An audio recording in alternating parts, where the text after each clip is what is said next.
March 17, 1943. El Getter, Tunisia. Erwin Rommel sat in his command post, reading an intelligence report that made no sense. The Americans were attacking, not retreating, not regrouping. Attacking. 3 weeks earlier, he'd routed these same Americans at Kasserine Pass, sending them fleeing in panic. Now they were coming at him with coordinated armor, concealed anti-tank positions, and aggressive flanking maneuvers, his own tactics, being used against him. Rommel looked up at his intelligence officer. "Who commands them now?" "An American general named Patton, Herr Feldmarschall." George S. Patton. Rommel had never heard the name. Within 48 hours, he would never forget it. What Rommel didn't know in that moment was that Patton had spent months studying him, reading his book Infantry Attacks, analyzing every battle he'd fought in North Africa, learning to think like the Desert Fox, and now, on Rommel's own battlefield, using Rommel's own doctrine, an American nobody had heard of was about to shatter Germany's assumption that Americans couldn't fight. This is the story of what Rommel actually said when he realized he'd been outsmarted, and why his words sent shockwaves through Berlin. Let's begin. February 1943. Erwin Rommel stood at the peak of his legend. For 2 years, he'd humiliated larger British forces across North Africa. He'd pioneered mobile armored warfare in desert conditions, executing flanking maneuvers that seemed to come from nowhere. British commanders feared him. Winston Churchill praised him in Parliament, an unprecedented acknowledgement of enemy genius. German propaganda portrayed him as invincible. The Desert Fox had earned that name through tactical brilliance that rewrote the rules of desert warfare.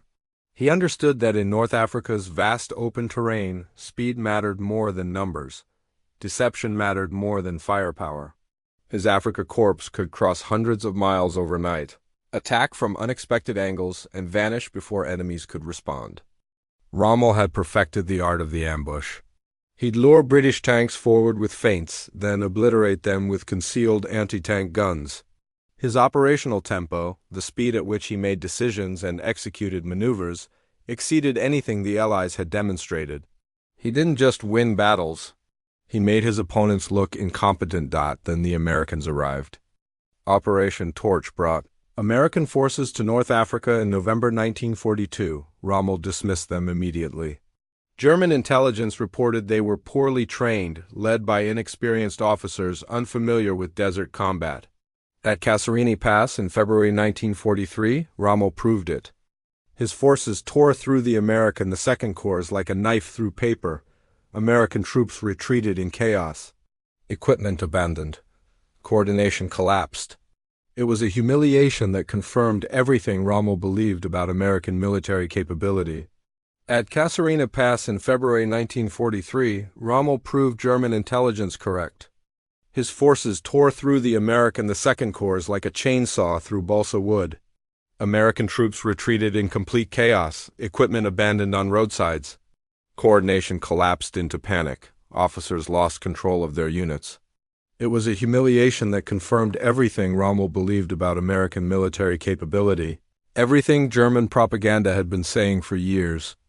"Brave," Rommel told his staff after the battle almost dismissively. "Individually brave, but tactically primitive. They fight like it's 1918, no match for professional soldiers who understand modern warfare." The Americans, Rommel concluded with absolute certainty, would need years to learn what Germans had mastered through blood and innovation. Years of painful defeats, years of institutional learning, years they absolutely didn't have in this war. Germany owned the tactical high ground. That advantage was permanent, not temporary. Then George S. Patton walked into the Second Corps headquarters, and the world shifted on its axis. March 6, 1943. Patton took command of the Second Corps with explicit orders from Eisenhower to restore American credibility and combat effectiveness. German intelligence files on Patton were embarrassingly thin. Pre-war cavalry service. Some experience with tanks in World War I, reputation for being theatrical, profane, obsessed with military history. He wore ivory-handled pistols like a Hollywood cowboy. He slapped shell-shocked soldiers. He gave speeches that would make a longshoreman blush. Nothing in those files suggested he was a threat to the Desert Fox. Nothing suggested he was anything more than an American showman playing general. Rommel's intelligence officer briefed him on March 16th with barely concealed contempt dripping from every word. "This General Patton has issued orders about uniform standards, sir. Mandatory neckties in the combat zone. Polished helmets and boots, shaved faces, military bearing and posture. He seems genuinely more concerned with how soldiers look than how they fight." Rommel smiled knowingly. Another parade ground general. Another peacetime officer who thought war was about crisp salutes and straight lines. The Americans still fundamentally didn't understand that desert warfare required tactical genius, operational flexibility, and split-second decision-making, not spit-shined boots and pressed uniforms. But buried deep in that intelligence report was one small detail that should have sent alarm bells screaming through Rommel's mind. One detail his intelligence officer mentioned in passing, then dismissed. Patton had reportedly spent weeks, possibly months, studying Rommel specifically. He'd read infantry attacks multiple times, annotating it heavily. He'd analyzed every single battle Rommel fought in North Africa, identifying patterns, principles, predictable responses, and tactical signatures. He told his staff officers, "Gentlemen, tomorrow we're going to fight Rommel. I've read his book twice." Patton knew Rommel's doctrine better than most German officers serving under him. Rommel dismissed it completely. Why would studying past battles help an inexperienced general facing current situations? Rommel adapted constantly, learning and evolving from each engagement. His tactics were dynamic, not static.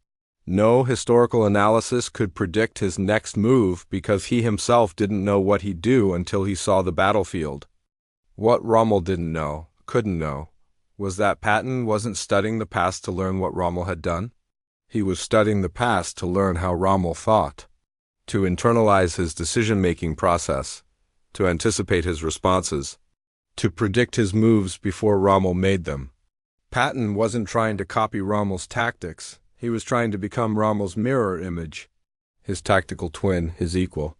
Within days, Rommel would discover his newest opponent understood him better than he understood himself. March 17, 1943. El Getter, Tunisia. The Awakening. Patton attacked immediately, aggressively, with tactics that made Rommel's experienced staff officers exchange confused, uncomfortable glances. Standard military doctrine after a catastrophic defeat like Kasserine Pass called for months of rebuilding, retraining, restoring shattered morale, rotating out traumatized units, bringing in fresh leadership at every level. The textbook said you needed time. Patton attacked within 11 days. And he didn't just attack. He attacked using tactics that looked disturbingly, impossibly familiar to every German officer who'd served under Rommel in North Africa. The Americans positioned anti-tank guns in perfectly concealed defensive positions. Artillery pre-registered on likely German approach routes. Infantry dug in with overlapping fields of fire. Then they allowed German forces to attack what looked like a weak position. When the veteran 10th Panzer Division attacked, expecting another easy victory over demoralized Americans, they drove directly into a meticulously planned kill zone. Anti-tank guns opened fire from unexpected angles. Artillery rained down with devastating accuracy. American armor counterattacked aggressively from the flanks. It was Rommel's signature ambush tactic, the exact same method that had destroyed countless British tank formations across 2 years of North African campaigns. The tactic Rommel had pioneered and perfected, except now Americans were using it against Germans, on Rommel's own battlefield, with Rommel's own operational doctrine. The panzers took devastating, unexpected losses. They withdrew in confusion, something the 10th Panzer Division almost never did. After-action reports flooded into Rommel's headquarters describing American forces that demonstrated unexpected and unexplained tactical sophistication. Defensive positions had been expertly concealed using terrain analysis. Fire coordination was effective and professional.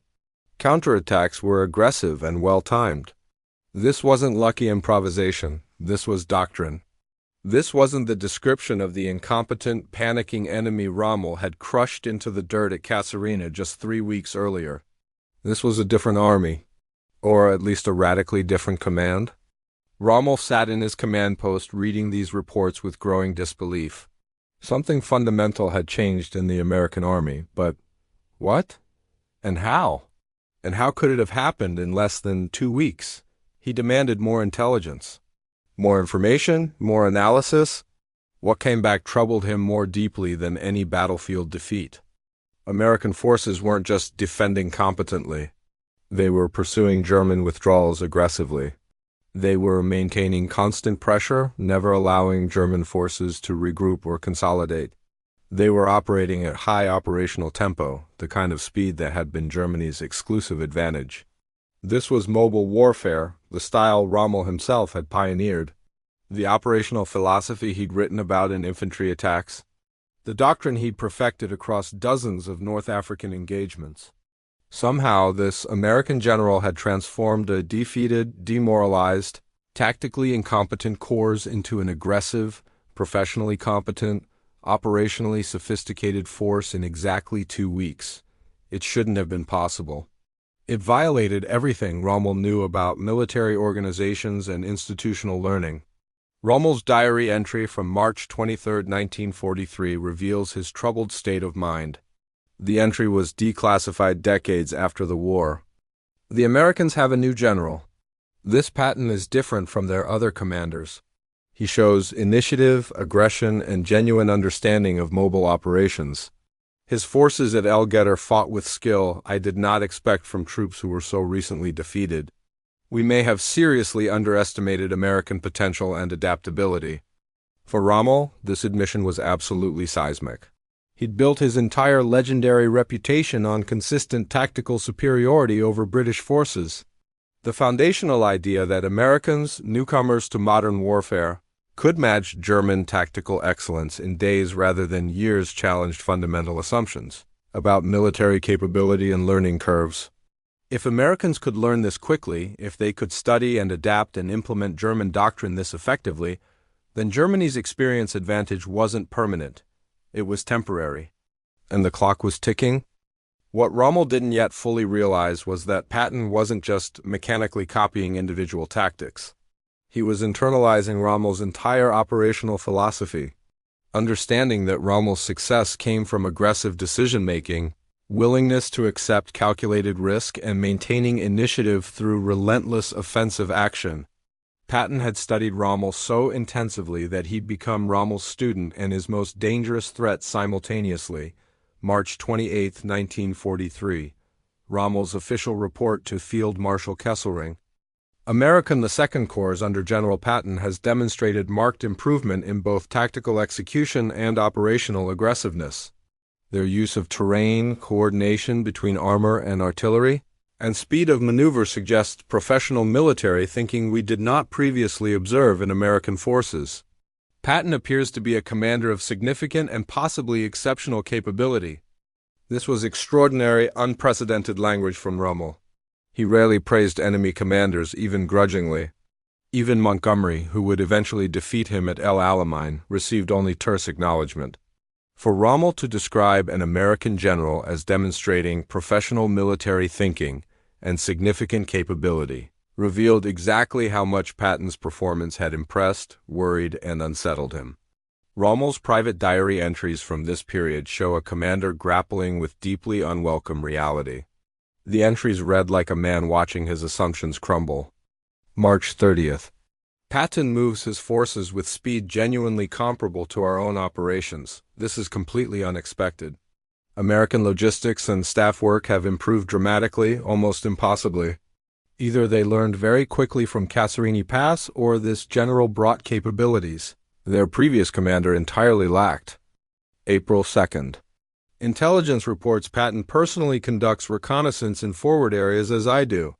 He shows himself to his troops. This American thinks like a panzer commander, not like the cautious British generals we faced. But Rommel's most revealing comment came in a letter to his wife Lucy on April 6, 1943.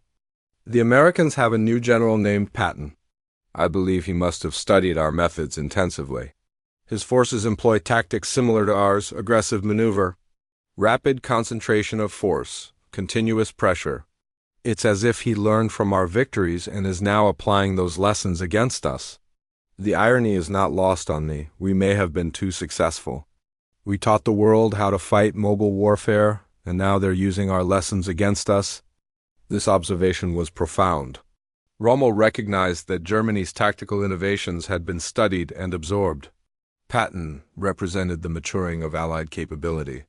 The end of German tactical monopoly, April 7, 1943. The turning point. Intelligence reports reached Rommel describing an American attack that had anticipated and countered German defensive preparations. Patton's forces feinted toward one objective, drawing German reserves, then attacked elsewhere with overwhelming force. Operational level deception? Exactly the kind of maneuver Rommel employed. When Rommel studied the battle reports, he realized something disturbing. Patton had predicted how Rommel would defend. He'd planned specifically to defeat that defensive scheme. The American wasn't just copying tactics, he was thinking ahead, anticipating responses. Operating at the same cognitive level as Rommel himself, Rommel called a staff meeting. According to officers present, he made an unprecedented statement. "Gentlemen, we are no longer fighting the hesitant Americans we encountered at Kasserine. Under this General Patton, they have become formidable opponents. He understands mobile warfare as well as any German commander. We must adjust our assessment accordingly." One staff officer asked if Rommel considered Patton personally dangerous. Rommel's response, recorded in multiple accounts: "Dangerous, yes, but more than dangerous. He's competent.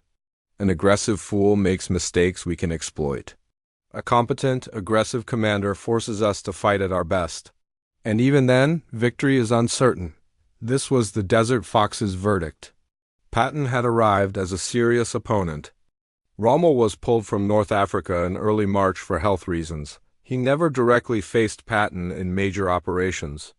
But in the brief weeks when their forces opposed each other, Rommel learned enough to fundamentally change his assessment of American capability. In his final days commanding Afrika Korps, Rommel sent a message to German High Command that was declassified decades later. "The American Army has come of age in North Africa. Under commanders like Patton, they demonstrate tactical flexibility and operational tempo equal to our own. The notion that American forces are inferior must be abandoned. They learn quickly, adapt effectively, and possess material advantages we cannot match. Future planning should account for Americans becoming the equal of any European army." This was the message that terrified Berlin. If Rommel said Americans were dangerous, High Command had to listen. After leaving Africa, Rommel never publicly spoke extensively about Patton. But his private writings revealed genuine respect tinged with professional rivalry. In conversations with General Guderian, architect of Panzer Doctrine, Rommel discussed the American who'd impressed him. Guderian's memoirs record Rommel saying, "Patton learned from us but didn't stop at imitation. He understood the principles, speed, aggression, deception, and applied them with American resources. That combination is formidable." Guderian asked if Rommel considered Patton a peer. "In North Africa, with limited exposure, I saw enough to know he thinks like a panzer commander. Whether he's truly my equal, I cannot say. But I wouldn't want to face him in France with a full army at his disposal." This prediction proved accurate. When Patton's Third Army rampaged across France in 1944, Rommel watched the advance rates with grim recognition. This was the same operational tempo, the same aggressive pursuit, the same refusal to allow enemies to regroup that Rommel had employed in his victories. Before his forced suicide in October 1944, Rommel spoke with his aide about the war's outcome. The aide recorded, "The field marshal said the Americans under Patton had achieved operational excellence, matching Germany's best performances." He expressed professional respect for Patton's campaigns, noting they demonstrated principles Germany pioneered but Americans perfected. In a letter to his son Manfred in June 1944, shortly before being wounded in an air attack, Rommel wrote words that were published decades later. "I fought this American General Patton briefly in Tunisia. He studied our methods and learned from them. Now he commands an army racing across France faster than we crossed it in 1940. There is irony in this. The student has exceeded the teacher." If Germany had generals with Patton's audacity and America's resources, this war would have ended differently. The ultimate tribute came in Rommel's final assessment, written shortly before his death. History will judge whether I was a capable commander, but I can judge my opponents. The British were brave but predictable. The Russians were numerous and determined. The Americans under generals like Patton were something else entirely. They learned faster than any opponent I faced. Patton took our doctrine, improved it, and used it to defeat us. That is the mark of a dangerous enemy. One who studies you, understands you, and beats you with your own wisdom. Rommel and Patton never met in person. They never had the extended campaign both men might have wanted professionally. But in their brief opposition in Tunisia, Rommel recognized something that changed how Germany viewed American military capability. The amateurs had become professionals. And Patton was the general who proved it. The Desert Fox had been outsmarted on his own battlefield using his own tactics. His admission of that fact, grudging but genuine, stands as perhaps the highest compliment one warrior can pay another. The moment when American military capability came of age, and Germany's finest general acknowledged it. If this deep dive into the clash between two of history's greatest tactical minds fascinated you, then you need to subscribe to this channel immediately. We bring you the untold stories, the private words, and the moments when history's greatest commanders faced each other across the battlefield. Hit that notification bell so you never miss our next video exploring the rivalries, respect, and raw human drama behind military legends. Drop a comment about who you think was the better tactician, and share this video with anyone who loves the complex truth behind World War II. Thanks for watching, and remember, sometimes the greatest victory is earning your enemy's respect.